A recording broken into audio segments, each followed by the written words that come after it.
প্রভু এই মুহূর্তে তুমি আমার জবানটা খুলে দাও, আমি নিকৃষ্ট আবু জেহেলকে বুঝিয়ে দিও। আল্লাহ নবী বিশ্ব নবী রাহমাতুল লিল আলামিনকে যদি আবু জেহেল ঘোড়ার পিছন দিকে বসা আমাকে যতই চাবুক মারে, যতই লাগাম কানে ধরে না কেন, জীবন যেতে পারে, কিয়ামত হতে পারে গো, আমি ঘোড়ার সামনের দিকে এক পা অগ্রসর হওয়া সম্ভব না। ব্রাভো! ওই নিকৃষ্ট আবু জেহেল যতক্ষণ পর্যন্ত আল্লাহর নবী বিশ্ব নবী রাহমাতুল লিল আলামিনকে ঘোড়ার সামনের দিকে না বসাইবে, আমার জীবন যেতে পারে, আমি সামনের দিকে যাওয়া সম্ভব না।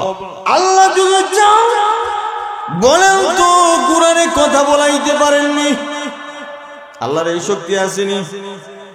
আল্লাহ তো একদিনের শিশুরও কথা বলাইছে। মরিয়ম আলাইহিস সালাতু ওয়াস সালামের নাম শুনছেননি? ঈসা আলাইহিস সালাতু ওয়াস সালামের মা। আল্লাহ বললেন, মরিয়ম গো, তোমাকে একটা সন্তান দিতে চাই। মরিয়ম আলাইহিস সালাতু ওয়াস সালাম বলেন, প্রভু তুমি আমাকে সন্তান কেমন করে দিবা? আমি তো কোনদিন বিবাহ বসি নাই, কোন পর পুরুষ আমাকে স্পর্শ করে না। আল্লাহ গো, সন্তান তুমি কেমন করে দিবা? আল্লাহ জানিয়ে দিলেন, মরিয়ম আমি আল্লাহ যদি চাই স্বামী ছাড়াও তোমাকে সন্তান দিতে পারেননি। আল্লাহ যখন মরিয়ম আলাইহিস সালামকে একটা সন্তান দিয়ে দিলেন, মরিয়ম আলাইহিস সালাম টেনশনে পড়ে গেলেন। এই মুহূর্তে যদি আমার সন্তান লইয়া সম্প্রদায়ের কাছে যাই, আমার সম্প্রদায়ের লোকেরা বলবে, মরিয়ম তুমি কত প্রত পবিত্র, তোমাকে কত ভালো জানতাম, আজ তুমি এমন কাজ করেছ, তোমার মতো নিকৃষ্ট মহিলার কেউ নাই। আল্লাহ গো, কেমন করে আমার সম্প্রদায়ের লোকদের কাছে যায়? আল্লাহ জানিয়ে দিলেন, মরিয়ম চিন্তার কোনো কারণ নাই, টেনশনের কোনো কারণ নাই, তোমার সন্তানকে লইয়া তোমার সম্প্রদায়ের লোকদের কাছে যাও, আর তুমি বলবা আমি কোনো কথা বলবো না, আমি কথা না বলার রোজা রেখেছি, শুধুমাত্র তোমার সন্তানের দিকে ইশারা করবা। মরিয়ম আলাইহিস সালাম ওনার সন্তানকে লইয়া, একদিনের সন্তান লইয়া তার সম্প্রদায়ের সামনে যখন গিয়েছি, এমনি সম্প্রদায়ের লোকেরা বলে, মরিয়ম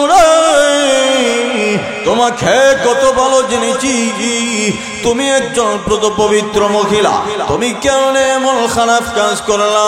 মরিয়ম তোমার স্বামী নাই, কেমনে তুমি জিনার কাজ করে তোমার সন্তান জন্ম দিলা? তোমারে বড় ভালো জানতাম, তোমার মতো জঘন্য মহিলার কেউ হইতে পারে না। মরিয়ম আলাইহিস সালাম কোনো কথা বলে না, ফাআশারাত ইলাইহি, শুধুমাত্র সন্তানের দিকে ইশারা দিলেন। যেই মুহূর্তে সন্তানের দিকে ইশারা দেয়, এমনি সম্প্রদায়ের লোকেরা বলে, কি রে মরিয়ম কি পাগল হয়ে গেছে? একদিনের সন্তান কেমন করে কথা বলবে? না না, মরিয়ম পাগল হয়ে গেছে। এমনি আল্লাহ রাব্বুল আলামিন সন্তানের জবান খুলে দিছে, সন্তান কথা বলা শুরু করে দিছে। ক্বালা ইন্নী আবদুল্লাহ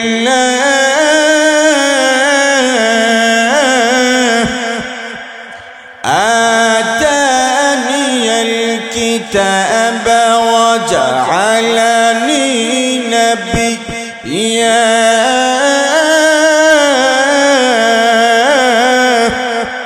হে আমার সম্প্রদায়ের লোকেরা, আমার মাকে তোমরা গালমন্দ করো না, আমার মা খারাপ কোনো মহিলা নয় রে, আমি আল্লাহর বান্দা এবং আল্লাহর রাসূল।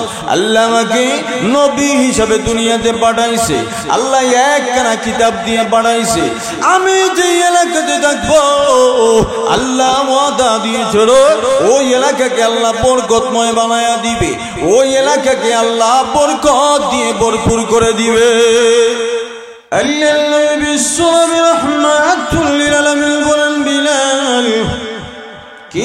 তোমাকে বারবার বড় আনন্দ ধরে বিলাল রাদিয়াল্লাহু তাআলা আনহু বলেন, ওগো নবী, হেদায়েতের চাবিকাঠি আল্লাহর হাতে দেখায় আমি বিলাল বড় আনন্দিত হই। আল্লাহর নবী বিশ্বনবী রাহমাতুল লিল আলামিন বলেন, বিলাল, তুমি কি বুঝাইতে চাও? উম্মতের প্রতি কি আমার মায়া নাই, দরদ নাই, ভালোবাসা নাই রে বিলাল? নবীজির ভালোবাসা উম্মতের প্রতি আছে। আল্লাহর নবীর কত ভালোবাসা! আল্লাহর নবী বিশ্বনবী রাহমাতুল লিল আলামিন যেদিন দুনিয়ার জমিন থেকে বিদায় হয়ে গেলেন, আল্লাহর নবীকে যখন রওজা মুবারকে রাখা হয়েছে, রওজার চতুর্দিকে সাহাবায়ে কেরাম দণ্ডমান। হঠাৎ করে তাকে দেখে আল্লাহর নবী বিশ্বনবী রাহমাতুল লিল আলামিন রওজার ভিতর থেকে ঠোঁট মুবারক নাড়াচাড়া করতেছেন। আল্লাহু আকবার বলেন। সাহাবায়ে কেরাম আশ্চর্য হয়ে গেলেন, অবাক হয়ে গেলেন। আল্লাহর নবী বিশ্বনবী রাহমাতুল লিল আলামিন কেন রে রওজার ভিতর থেকে ঠোঁট মুবারক নাড়াচাড়া করেন? আল্লাহর নবীর সাহাবী হযরত আবু বকর সিদ্দিক রাদিয়াল্লাহু তাআলা আনহু বলেন, আমি লাফ দিয়ে নবীজির রওজা মুবারকে নেমে গেলাম। আল্লাহর নবী বিশ্বনবী রাহমাতুল লিল আলামিনের ঠোঁট মুবারকে আমার কর্মদয় রেখে দিলাম। এমনি শুনি আল্লাহর নবী বিশ্বনবী রাহমাতুল লিল আলামিন বলতেছেন, আল্লাহুম্মা উম্মতি, আল্লাহুম্মা উম্মতি, আল্লাহু আকবার। আল্লাহর নবী উম্মতের জন্য কান্নাকাটি করতেছে। এমনি আল্লাহ জানায় দিলেন, ওগো নবীজি,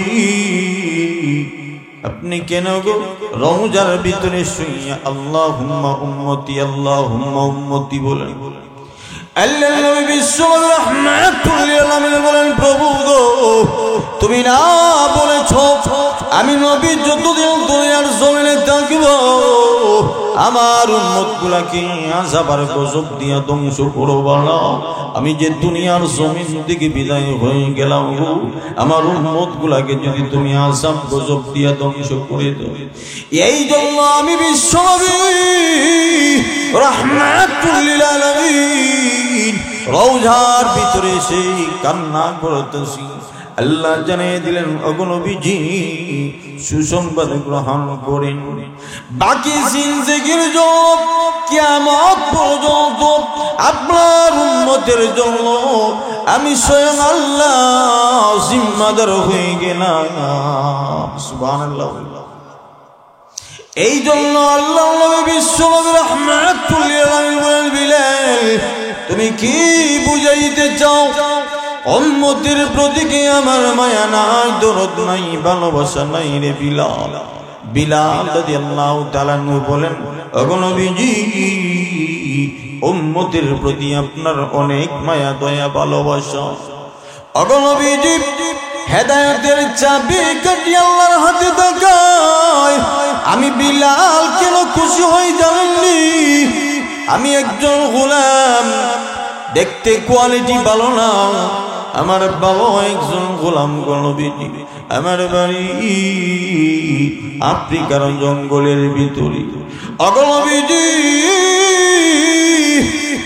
আপনার হাতে যদি হেদায়েতের চাবিকাঠি থাকতো, এত দূর থেকে কালো বিলালকে আপনি হেদায়েত আপনার চাচারাকে দিতেন না।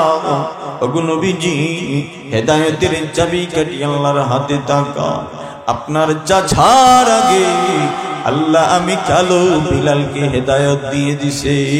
সুবহানাল্লাহ। এই জন্য হেদায়েত হলো সবচেয়ে বড় জিনিস। যাদের দিকে হেদায়েতের দৃষ্টি পড়ছে তারাই এই জান্নাতের টুকরা বাগানে আসতে পেরেছে, বসতে পেরেছে। যাদের দিকে হেদায়েতের দৃষ্টি পড়ে নাই, তারা এই মাহফিল তাদের জন্য ভালো লাগে নাই, আসতেও পারে নাই, বসতেও পারে নাই। ঠিক কিনা জোরে বলেন? আমি আপনাদের সম্মুখে পবিত্র কালামুল্লাহ থেকে কমপ্লিটলি একখানা সূরা তেলাওয়াত করেছি, যে সূরার নাম সূরাতুল আসর। আমরা সবাই এই সূরা জানি এবং চিনি, ঠিক না বেটি? ওয়াল আসরি সূরা আপনারা পারেন না? পৃথিবীতে যত মুসলমান আছে অধিকাংশ মুসলমানদেরই এই সূরাটা মুখস্থ আছে, ঠিক কিনা কথা বলেন? কিন্তু এমনও মুসলমান আছে দেখবেন কুল হুয়াল্লাহ সূরাটাও বলতে পারেন। পারমাণবিক অস্ত্র যদি তার পেটের মাঝে টেকাইয়া ধরা হয় তবুও তার পেটের ভিতর থেকে কুল হুয়াল্লাহ সূরা বাইর হতো না, আছে না এরকম? কিন্তু এমনও মানুষ আছে অধিকাংশ মানুষেরই এই সূরাটা মুখস্থ। সূরা আসর যেটা বলা আসরি সূরা, এই সূরাটা অনেক দামি একটা সূরা। ইমাম শাফি রাহমাতুল্লাহি আলাইহি বলেন, গোটা 30 পারা কোরআনের ভিতরে আল্লাহ পাক 114টা সূরা নাযিল করেছেন। 114টা সূরা নাযিল না করে যদি শুধুমাত্র সূরাতুল আসর আল্লাহ পাক বিশ্বনবীর কাছে নাযিল করতেন, এই সূরাটার উপরেই যদি মানুষ আমল করত, বুঝতো, জানতো, তাহলে এই সূরাটাই মানুষের হেদায়েতের জন্য যথেষ্ট হয়ে যায়। সুবহানাল্লাহ। শুধু তাই না, ইমাম শাফি রাহমাতুল্লাহি আলাইহি আরো বলেন, গোটা 30 পারা কোরআনে আল্লাহ যা তুলে ধরেছেন সংক্ষেপে সূরাতুল আসরের ভিতরে আল্লাহ পাক তা তুলে ধরেছেন। এই সূরার ফজিলত কত বেশি! আল্লাহর নবী বিশ্বনবী রাহমাতুল লিল আলামিন সাহাবীরা দুইজন যখন একসাথে দেখা করতে একজন আরেকজনকে ডেকে ডেকে বলতেন, সাহাবীরা আমাকে একটু সূরাতুল আসরের তেলাওয়াত করে শোনাও, আমিও তোমাকে সূরাতুল আসরের তেলাওয়াত করে শোনাইব। একজন আরেকজনকে সূরাতুল আসর তেলাওয়াত করে শোনাইতেন, এরপরে দুইজন আলাদা হয়ে যাইতেন। আমাদের অবস্থা হলো দুইজন একসাথে হয়ে গেলে দেখবেন মানুষের গীবত আর দুশ্চর্যার অভাব নাই। কথা বলেন, কে জানি খারাপ, অমুক খারাপ, তমুক খারাপ, তার 14 গোষ্ঠী খারাপ, এরকম বলেনি না, বলে না, এরপরে আলাদা হয়ে যায়। কিন্তু আল্লাহর নবী বিশ্বনবী রাহমাতুল লিল আলামিন সাহাবীরা দুইজন একসাথে হয়ে গেলে সূরাতুল আসরের তেলাওয়াত করে শোনাইতেন। একজন আরেকজনকে সূরাতুল আসরের তেলাওয়াত করে শোনাইয়া দুইজন দুই জায়গায় পৃথক হয়ে যাইতেন। এত ফজিলতপূর্ণ একটা সূরার নাম সূরাতুল আসর। এই সূরাতুল আসর আল্লাহ পাক কেন নাযিল করলেন? আল্লাহর নবী বিশ্বনবী রাহমাতুল লিল আলামিনের কাছে কোন প্রেক্ষাপটে এই সূরাটা আল্লাহ পাক পাঠাইলেন? এটাকেই বলা হয় শানে নুজুল। এই সূরার শানে নুজুল যদি আমরা বুঝতে পারি তাহলে সামনের আলোচনাগুলো বোঝা আমাদের জন্য অনেক সহজ হবে।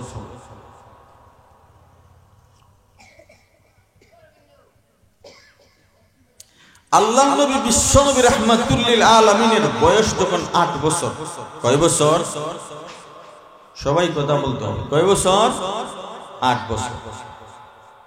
নবীজি একবার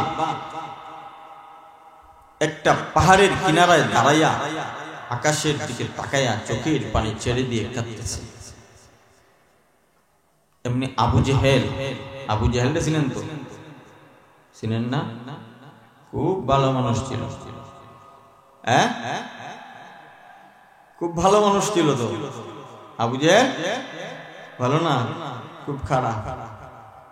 আবু জেহেলের বাড়িতে এখন দেখবেন মানুষে কি করে, পসরা। এই আবু জেহেল এতটাই নিকৃষ্ট ছিল, আপনার যদি একটা সন্তান হয়, কেউ যদি বলে ভাই আপনার 5000 টাকা দিন, আপনার ছেলের নামটা আবু জেহেল রাখবেন নি? কেন? কারণ সে একটা নিকৃষ্ট মানুষ, তার মতো জঘন্য নিকৃষ্ট আর কেউ হতে পারে না। এমনকি দেখবেন কোন অমুসলিমের ছেলেও যদি হয় তার নাম আবু জেহেল রাখে না। যদি বলে ভাই তুমি তো অমুসলিম, একটু কষ্ট মষ্ট কইরা তোমার ছেলের নামটা আবু জেহেল রাখলাম না, রাখবো নি? খাই আর কাজ নাই, ছেলের নাম যদি আবু জেহেল রাখি সারা জীবন মানুষে কুটা দিব আর বলবো তোমার কি দাম, তোমার কি মূল্য, তোমার ছেলের নাম মিয়া আবু জেহেল, ঠিক না? এই আবু জেহেল ঘোড়ার উপর আরোহণ হইয়া ওই দিক দিয়ে যাইতেছে। আল্লাহ নবী আকাশের দিকে তাকাইয়া পাহাড়ের কিনারায় চোখের পানি ছাইরা কাঁদতেছে। আবু জেহেল বলে, বাতিজা তুমি কি রাস্তা হারিয়ে ফেলেছ? টেনশনের কোনো কারণ নাই, আমি তোমার চাচা, তোমাকে নিয়ে আব্দুল মুতাল্লিবের বাড়িতে তোমার দাদার কাছে পৌঁছায় দিব, তুমি আসো। আচ্ছা বলেন তো, আল্লাহর নবীকে রাস্তা হালানিওয়ালার মতো মানুষ গোটা পৃথিবীর সমস্ত মখলুককে রাস্তা দেখানোর জন্যই তো আল্লাহ নবী পাঠাইছে। ওয়ামা আরসালনাকা ইল্লা রাহমাতাল লিল আলামিন।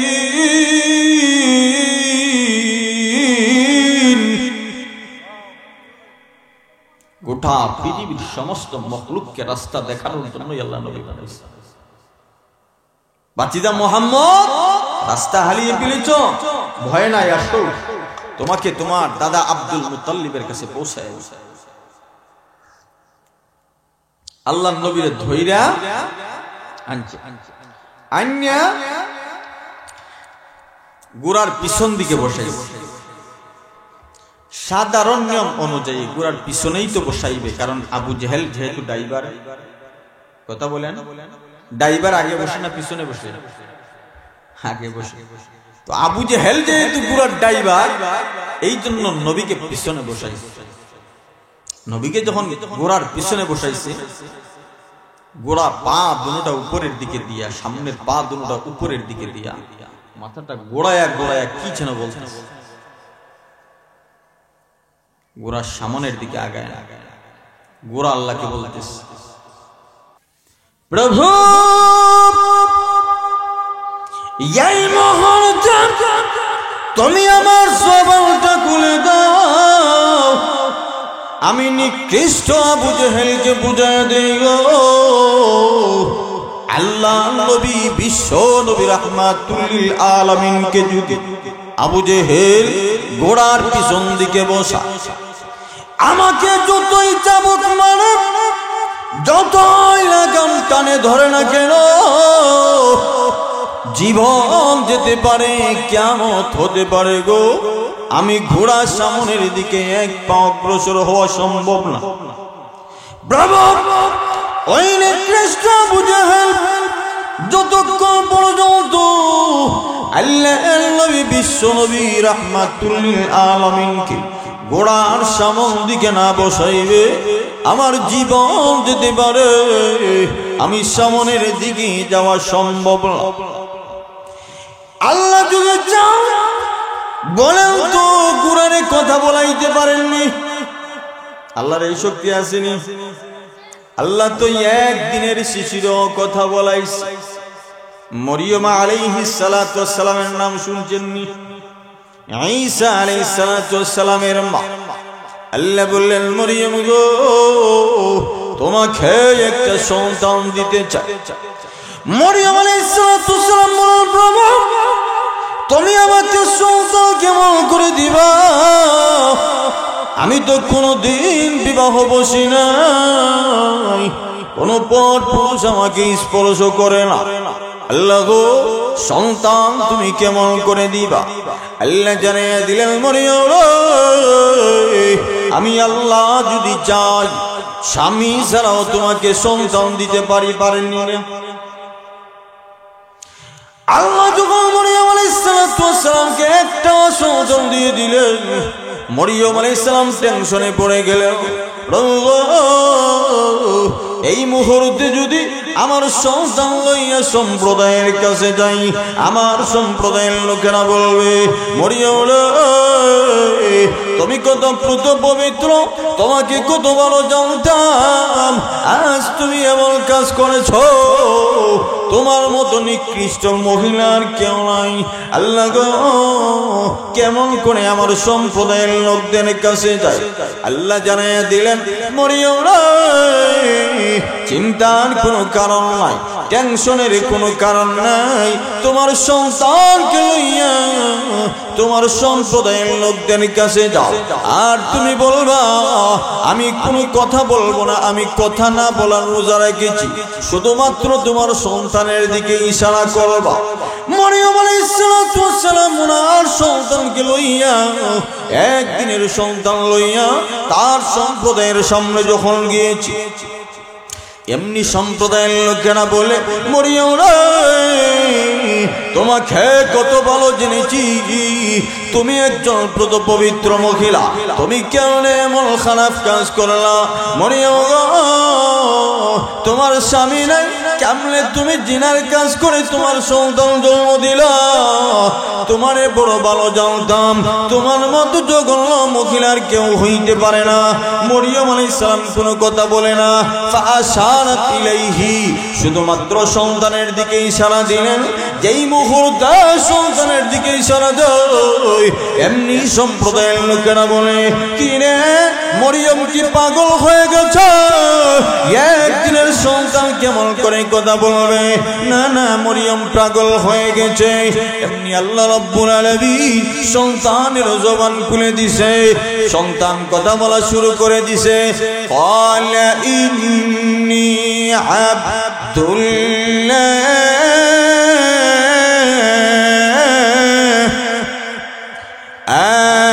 আতানিয়াল কিতাবা ওয়া জাআলানি নাবিয়্যা।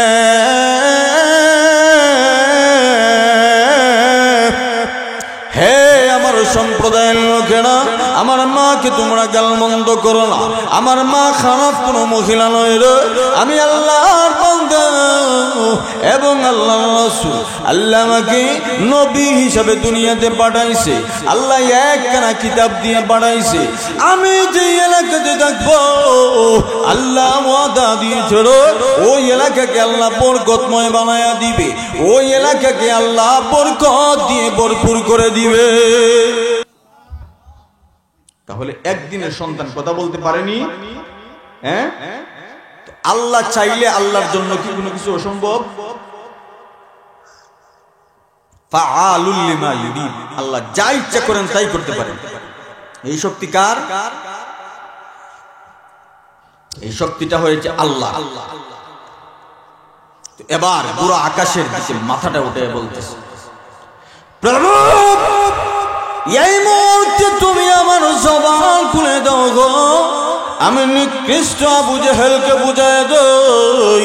আল্লাহর নবী বিশ্ব নবী রাহমাতুল লিল আলামিনকে যদি সে পিছন দিকে বসায়, আর আবু জেহেল যদি সামনে বসে, আমাকে মারতে মারতে আমার জীবন যাইতে পারে, কিয়ামত হইতে পারে, আমি গুনাহ সামনের দিকে এক পা অগ্রসর হওয়া সম্ভব না। আল্লাহু আকবার। ঠিক এই মুহূর্তে মহান আল্লাহ রাব্বুল আলামিন ঘোড়ার জবান খুলে দিলেন। ঘোড়া ডেকে ডেকে বলে, আবু জাহল, আল্লাহর নবী বিশ্ব নবী রাহমাতুল লিল আলামিনকে পিছনে বসাইয়া তুমি যতই সামন দিকে বসো না কেন রে, কিয়ামত হইতে পারে, চাবুক মারতে পারো, লাগাম ধরে টান দিতে পারো, আমার জীবন যাইতে পারে, আমি এক পা সামনের দিকে যাওয়া সম্ভব না। এই কথা শুনে আবু জেহেল অবাক হয়ে গেল। কি ব্যাপার? গোড়া কথা বলে, এই গোড়া তো আমার গোড়া জীবনে কোনোদিন এই গোড়া কথা বলল না, আজ কেমন করে এই গোড়া কথা বলা শুরু করে দিয়েছি। আবু জেহেল অবাক হয়ে গেল। আল্লাহর নবী বিশ্ব নবী রাহমাতুল লিল আলামিনকে আবু জেহেল সামনের দিকে যখন বসাইছে, এমনি গোড়া এত দ্রুত গতিতে সামনের দিকে যাইতেছে, সামনের দিকে যাইতেছে। আবু জেহেল বলে আমার ভয় হয় কখন জানি ঘোড়ার উপর দিকে আমি পড়ে যাই, আমার জীবন জানি চলে যায়। এত দ্রুত গতিতে ঘোড়া সামনের দিকে যাইয়া একটা দৌড় দিয়া আব্দুল মুতাল্লিবের বাড়িতে যাইয়া ঘোড়ায় একদম থেমে গেছে। এমনি আবু জেহেল আব্দুল মুতাল্লিবকে বলে, আব্দুল মুতাল্লিব এটা সাধারণ কোন ছেলে না, এই ছেলের কারণে আজ আমার ঘোড়া আমার সাথে কথা বলেছে। আল্লাহু আকবার। সুতরাং তুমি ওই সন্তানকে ভালো করে দেখাশোনা করবা, এই ছেলে ভবিষ্যতে সম্মানিত হবে, মান মর্যাদার অধিকারী হবে। এই কথা বলে আবু জেহেল কিন্তু চলে গেছে। সুনাম গাইছে না বদনাম গাইছে? হ্যাঁ, সুনাম গাইছে। কিন্তু আল্লাহ নবীর বয়স যখন 40 বছর একদিন হয়েছে, আল্লাহ পাক যখন আল্লাহ নবীদের কাছে ওহী নাযিল করলেন, কুরআন নাযিল করলেন, ওগো নবীজি আপনি আপনার সম্প্রদায়ের লোকদের কাছে তাওহীদের দাওয়াত দেন, একত্ববাদের দাওয়াত দেন। আল্লাহ নবীজি যখন গেলেন, গিয়ে যখন বললেন ইয়া আইয়ুহান নাস কুলু লা ইলাহা ইল্লাল্লাহ তুফলিহু, ও মক্কাবাসীরা তোমরা এক আল্লাহকে বিশ্বাস করো, 360 মূর্তির পূজা বন্ধ করো, তাহলে তোমরা সফল কাম হয়ে যাবে। যেই এই কথাটা বলেছেন, এমনি আবু জেহেল বলে, হে বাতিজা মুহাম্মদ, এতদিন ভেবেছিলাম তুমি বড় বুদ্ধিমান, তুমি বড় সত্যবাদী, কিন্তু দেখি রে তুমি আমাদের বাপ দাদার ধর্মের বিরুদ্ধে কথা বলো। নিঃসন্দেহে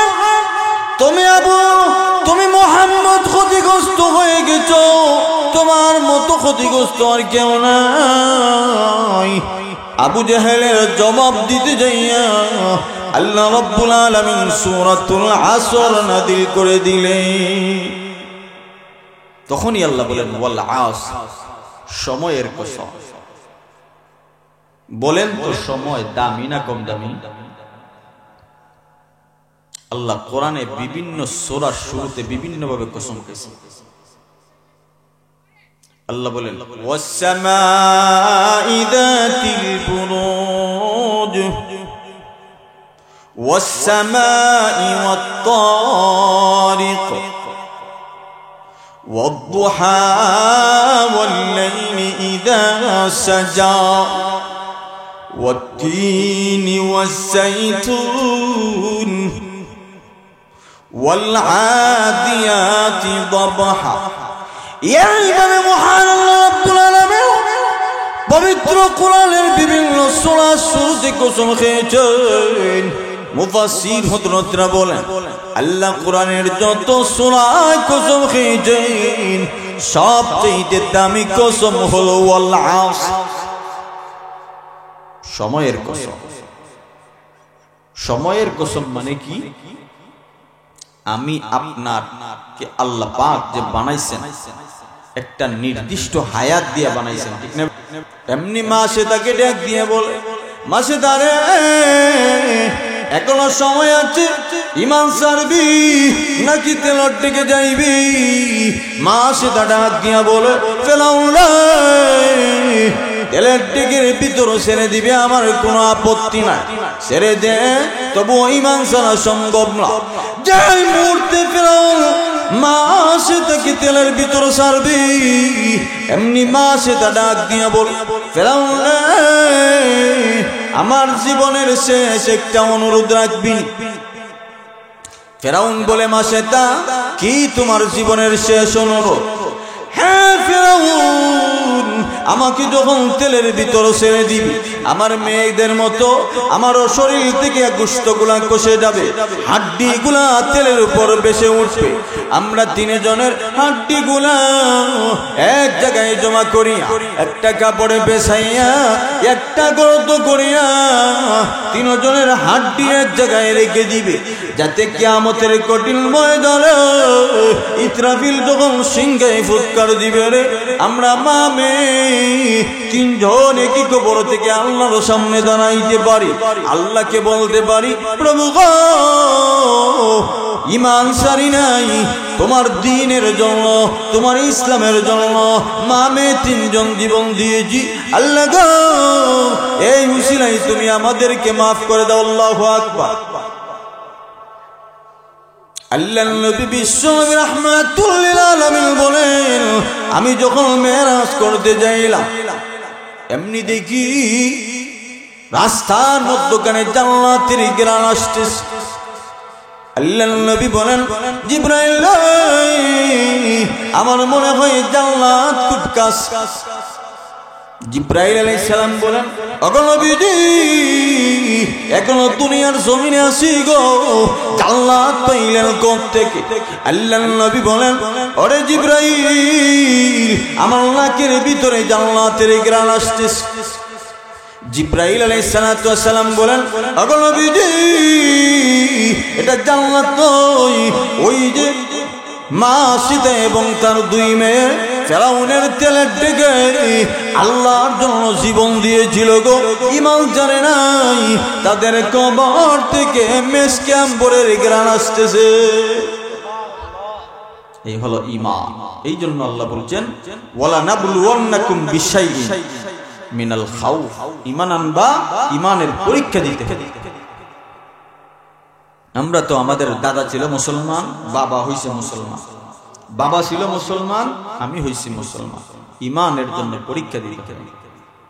এই জন্য আল্লাহ বলেন, ওয়াল আস, সময়ের কসম, ইল্লাল্লাযীন ওয়া ইন্নাল ইনসানা লাফি খুসর, নিশ্চয় সমস্ত মানুষ ক্ষতিগ্রস্ত। কেমনে ক্ষতিগ্রস্ত? সময়ের দিক থেকে আমি আপনি ক্ষতিগ্রস্ত।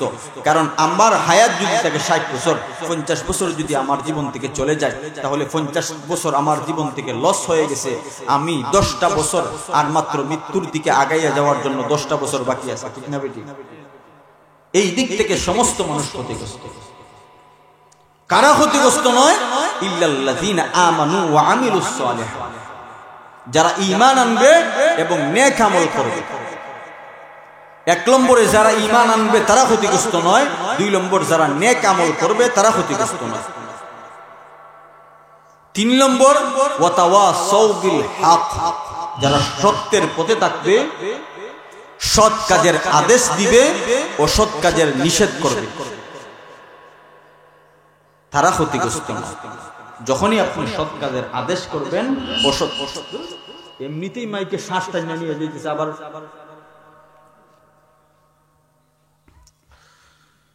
সৎ কাজের আদেশ দিবে, অসৎ কাজের নিষেধ করবে, তারা ক্ষতিগ্রস্ত না। আপনি যখনই সৎ কাজের আদেশ করবেন, অসৎ কাজের নিষেধ করবেন, তখনই দেখবেন আপনার উপরে বিপদ আসবে, মুসিবত আসবে।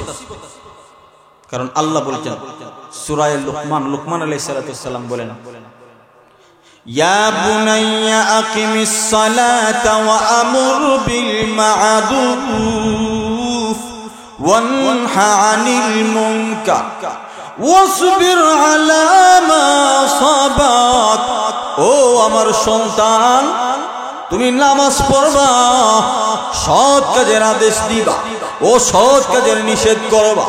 যখনই সৎ কাজের আদেশ করবা ও সৎ কাজের নিষেধ করবা রে, তখনই তোমার উপর বিপদ নেমে আসবে। ধৈর্য ধারণ করবে, তাহলে বোঝা গেল ওয়াতাওয়াসাউ বিল হক। যখনই আপনি সৎ কাজের আদেশ দিবেন ও সৎ কাজের নিষেধ করবেন, তখনই আপনার উপর বিপদ আসবে। এরই ধারাবাহিকতায় আল্লাহ বলেন, ওয়াতাওয়াসাউ বিস সাবর, ধৈর্য ধারণ করতে হবে বিপদে। কি করতে হবে? আমরা তো এখন অধৈর্য হয়ে গেছি।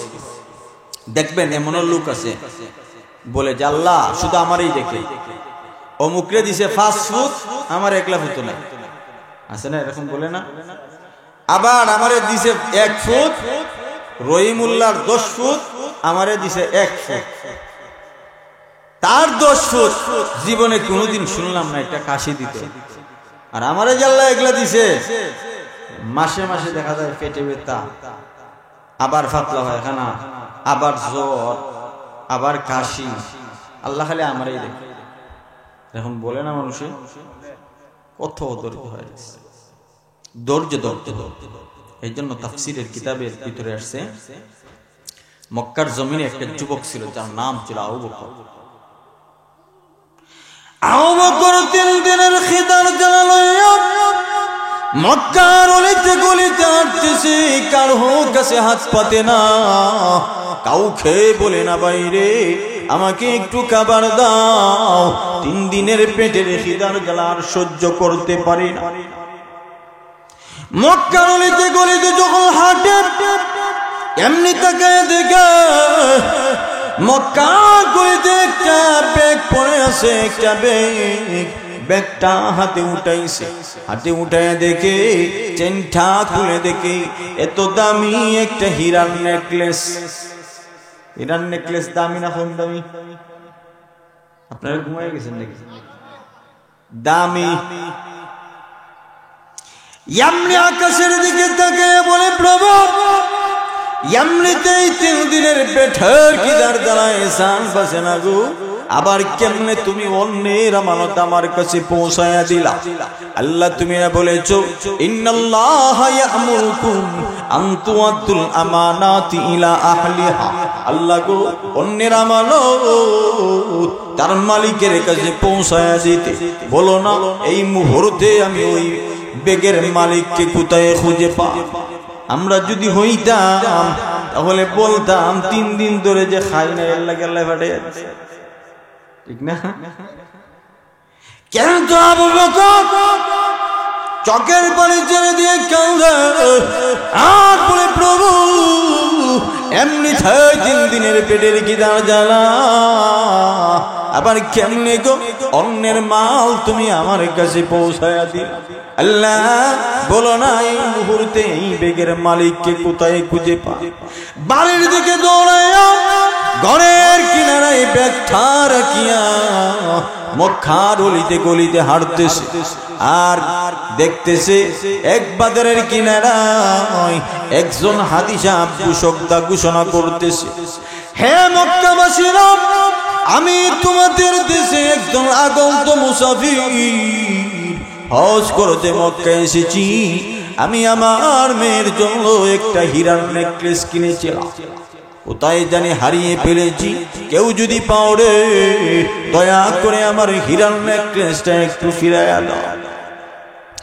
এমনি আবু বকর আকাশের দিকে তাকিয়ে বলে প্রভু গো এই মুহূর্তে মনে হয় তুমি ওই হারের মালিককে আমার কাছে পৌঁছাইয়া দিয়েছো। হাদী সাহেব আপনি আপনার হারের একটু বর্ণনা দেন আর আমার সাথে চলেন। বাড়িতে নিয়ে গেল, হারের বর্ণনা দেওয়ার পরে ব্যাগ থেকে হারটা বার করে দেখাইল। হাদী সাহেব গো এই হার কি আপনার? বলে হ্যাঁ এটা তো আমার হার। হ্যাঁ যুবক, তোমার ভিতরে কি দুনিয়ার কোন লোভ নাই? এত দামি একটা হীরার নেকলেস পাইলা, একটু বিন্দু পরিমাণ তোমার ভিতরে লোভ জাগলো না? নিশ্চয় এটা দুনিয়া লোভী যুবক নই, এটা জান্নাতি যুবক। আল্লাহু আকবার বলেন। হাদী সাহেব খুশি হইয়া কিছু টাকা ওই যুবককে যখন হাদিয়া দিলেন, যুবক কিন্তু 3 দিনের পেটের খিদার জ্বালায় আছে। যুবক বলে হাদী সাহেব গো না না, আপনার কাছ থেকে আমি কোনো হাদিয়া নিব না, কারণ আল্লাহ বলেছেন ইন্নামা ইউওয়াফাস সাবিরুনা আজরাহুম বিগাইরি হিসাব। যারা ধৈর্য ধরে বিপদে আল্লাহ তাদেরকে বিগাইরে হিসাব দান করেন, যা কোনোদিন সে কল্পনা করে নাই।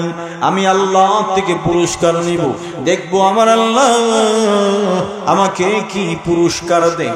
হাজী সাহেব যুবকের দিকে তাকায়, চোখের পানি ছেড়ে দিয়ে কাঁদে আর বলে প্রভু গো এটা তো সাধারণ কোনো যুবক নয়, নিশ্চয় এটা জান্নাতি যুবক। এমন যুবক আমি কোনোদিন দেখি নাই। আল্লাহ গো এটা কেমন যুবক তুমি দেখাইলা? হাতটা লইয়া হাদিয়া গ্রহণ করলো না, হাতটা লইয়া চলে গেছে। কিছুদিন পর ওই যুবক ভ্রমণ করিয়া অন্য এক দেশে যাইবে, জাহাজে করে আর অনেকগুলা মানুষ ঝড় তুফানের কবলে পড়ে সমুদ্রের মাঝখানে জাহাজটা ডুবে গেছে, সব মানুষ মরে গেছে। ওই যুবক আবু বকর একটা কাঠের উপর বাসাইয়া আল্লাহ রাব্বুল আলামিন ওই আবু বকরকে সাগরের কিনারায় লাগাইলেন। এমনি আবু বকর ভালো করে ওযু করিয়া 2 রাকাত নামাজ পড়িয়া প্রভুর কাছে বলে, প্রভু ওই জাহাজের ভিতরে কত মানুষ ছিল, সবাইকে তুমি মেরে ফেলেছো। আল্লাহ গো, চাইলে আমাকেও তুমি মেরে ফেলতে পারতা, কিন্তু মারো নাই। আল্লাহ, তোমার শুকরিয়া কেমনে আদায় করব? চোখের পানি ছেড়ে দিয়ে কাঁদে, 2 হাত তুলে আল্লাহর কাছে দোয়া করে এরপর বসে গেছে মসজিদে। আল্লাহর কোরআন তেলাওয়াত শুরু করে দিছে। এত সুন্দর তেলাওয়াত, এই এলাকার প্রতিটা মানুষ বীর জমাইছে। হে যুবক, তোমার নাম কি? তোমার বাড়ি কোথায়, কোত্থেকে এসেছো? এমন সুন্দর তেলাওয়াত তো কোনোদিন শুনি নাই। এমনি যুবক ডাক দিয়া বলে, ও এলাকার মানুষেরা রে, আমার বাড়ি হয়েছে মক্কাতুল মুকাররমায়। আমি এক দেশে জাহাজে করে ভ্রমণ করতেছিলাম। হঠাৎ করে আমি জাহাজে যখন ছিলাম সমুদ্রের মাঝখানে, ঝড় তুফানের কবলে পড়ে জাহাজ ডুবে গেছে, সব মানুষগুলা মরে গেছে। আল্লাহ আমাকে একটা কাঠের উপর বাসাইয়া সমুদ্রের কিনারায় লাগাইছে। আমি এখানে এসেছি, আল্লাহর শুকরিয়া তাম 2 রাকাত নামাজ পড়েছি, আল্লাহর কোরআন তেলাওয়াত করতেছি। ওরে যুবক, তোমার কোরআন তেলাওয়াত বড় সুন্দর, তুমি আমাদের এলাকায় থেকে যাও, আমাদেরকে কোরআন শিক্ষা দিবা, আমাদেরকে কোরআন পড়াইবা। ও যুবক রে, তুমি এখানে থেকে যাও, এই এলাকাতেই তুমি থেকে যাও। যুবক বলে, হ্যাঁ আমি তোমাদের এলাকায় থাকবো। এমনি যুবক ওই এলাকায় মানুষগুলাকে নামাজ পড়ায়, মানুষগুলাকে নামাজ পড়ায়, মানুষগুলা ভালো ভালো খাবার দেয়, কোরআনও শিখায়, তাকানো জায়গার ব্যবস্থা করে দিছে, সুন্দরভাবে থাকতেছে। হঠাৎ একদিন এলাকার কিছু মুরব্বী ওই যুবকের সামনে এসেছে। হ্যাঁ মক্কার যুবক, আমাদের এই মসজিদের ইমাম যিনি ছিলেন, যিনি এই মসজিদের খতিব ছিলেন, কিছুদিন হয়েছে উনি মারা গেছে। তুমি এখানে ইমামতি করতেছো, খতিবগিরি করতেছো, কোরআন শিখাইতেছো। ওনার একজন সুন্দরী রূপসী মেয়ে আছে, তুমি যদি রাজি হও তোমাকে বিবাহ করাইয়া দিব। এমনি যুবক রাজি হয়ে গেছে।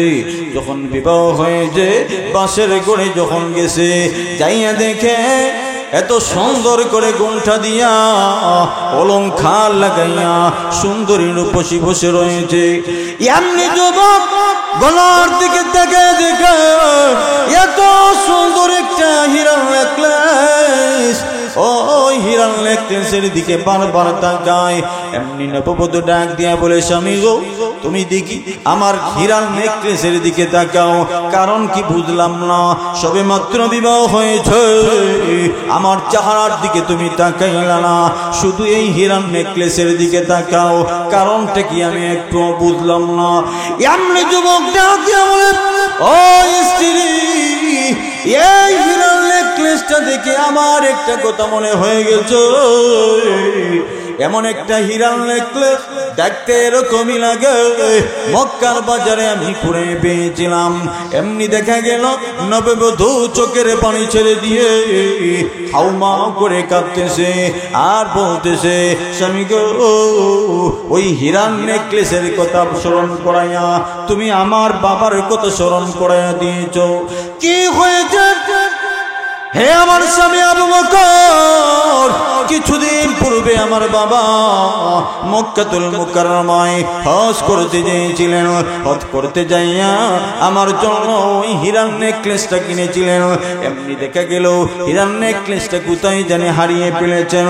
এমনি হাত নিয়ে হীরার নেকলেসটা আর খুঁজে পান না। এমনি বাজারের কিনারায় দাঁড়াইয়া যখন ঘোষণা দিলেন, মক্কাবাসীরা আমার একটা হীরার নেকলেস আমি হারিয়ে ফেলেছি, তোমরা কেউ যদি পেয়ে থাকো দয়া করে আমার হীরার নেকলেসটা ফিরিয়ে দাও। এমনি দেখা গেল একটা যুবক হীরার নেকলেসটা ফিরিয়ে দিল। আমার বাবা হাদিয়াও দিলেন, হাদিয়াও গ্রহণ করলো না। এমনি দেখে যায় আমার বাবার হাদিয়া গ্রহণ না করায় আমার বাবা যখন এই এলাকাতে ফিরে এসেছে, আমার বাবা প্রতিদিন ওই যুবকের কথা বলতেন আর কাঁদতেন আর বলতেন, মা গো ওই যুবকের বাড়ি যদি ওই এলাকাতে হইতো আমি প্রতিদিন তার সাথে সাক্ষাৎ করতাম, তারে গিয়ে দেখে আসতাম। এটা সাধারণ কোনো যুবক নয়, এটা জান্নাতি একটা যুবক। মানে আমি যদি এরকম একটা যুবক পাইতাম, তোমাকে যদি তার হাতে বিবাহ দিতে পারতাম, আমি মরিয়া গিয়েও শান্তি পাইতাম। এমনি যুবক চোখের পানি ছেড়ে দিয়ে কান্দে আর বলে, হে প্রাণের স্ত্রী, এই যুবকের কেউ না, ও যুবকী হয়েছে আমি আমি তো তাকে দেখতেছি। আমি যে বলেছিলাম ইন্নামা ইউয়াফাস সাবিরুনা আজরাহুম বিগাইরি হিসাব, আমি তোর ধরেছিলাম বিপদে, আল্লাহ কি আমাকে পুরস্কার দেয়? তোমার বাবার কাছ থেকে পুরস্কার দেই না, আল্লাহ তো আমাকে হার দিয়েছে, হারের মালিককে পর্যন্ত দিয়ে দিছে। সুবহানাল্লাহ। এই জন্য আল্লাহ বলেন ওয়াল আস, সময়ের কসম, সময়ের কসম, ইন্নাল ইনসানা লাফি খুসর, নিশ্চয় সমস্ত মানুষ ক্ষতিগ্রস্ত, তবে ইল্লাল্লাযিনা আমানু, চার গুণওয়ালা মানুষগুলা ক্ষতিগ্রস্ত নয়। এক নম্বর ইল্লাল্লাযিনা আমানু, যারা ঈমান এনেছে, ওয়া আমিলুস সালিহাত, এবং নেক আমল করেছে, ওয়া তাওয়াসাউ বিল হক, যারা নিজে সত্যের পথে আছে এবং অন্যকে সত্যের দাওয়াত দেয়, ওয়া তাওয়াসাউ বিস সাবর, যত বড় বিপদ আসুক সর্ব অবস্থায় ধৈর্য ধারণ করে। এই চার দল মানুষ ক্ষতিগ্রস্ত নয়, এই চার দল মানুষ ব্যতীত সমস্ত মানুষ ক্ষতিগ্রস্ত। তো আমরা এই চার দল মানুষের অন্তর্ভুক্ত হয়ে মরতে চাই কি চাই না? চাই।